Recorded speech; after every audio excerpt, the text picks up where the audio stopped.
Patrick was directed by filmmaker Richard Franklin, who was coined the Australian Hitchcock, due to his being so obviously influenced by the master of suspense himself, Alfred Hitchcock. In this film alone, there are many glaring homages, including the film's main setting, a rehabilitation hospital that was heavily inspired by the Bates House from Psycho. The rest of the nods come mainly from the execution of slowly plotted suspense sequences. Franklin was taught how to show, not tell, by Hitchcock himself. Well, not by himself, but watching his movies and such. He was taught how to let the audience come to their own conclusions, because the potential outcome that one dreads inside will always be much worse than any amount of horrid gore you could show them. Franklin uses effectively subtle techniques of clever trickery in order to induce goosebumps on unsuspecting moviegoers. There is also a nod to Steven Spielberg's Jaws. It comes off mostly comical due to the location change of a deserted beach/ocean to a heavily populated house party/pool, but the reference is still much appreciated.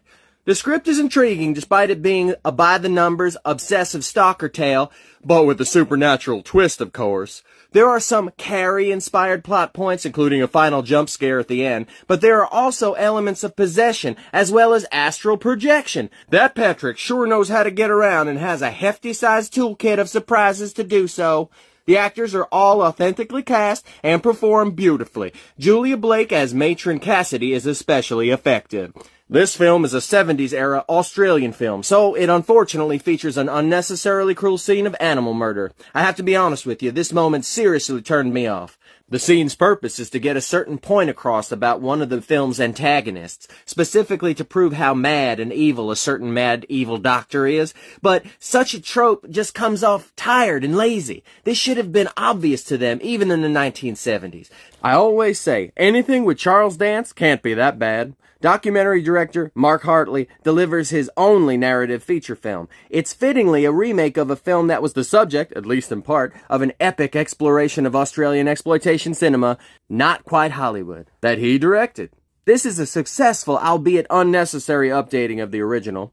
There are enough new elements thrown in to make it a worthwhile watch for those familiar with the 70s version. They have fortunately removed the unnecessary animal cruelty from the original script, not that they had much of a choice in the matter, although there is a moment that serves as a brief nod to the frog, so to speak. As far as the updating goes, this film is gorier and includes more CGI. The portrayals of the characters are a bit different, some for the worst and some for the blah.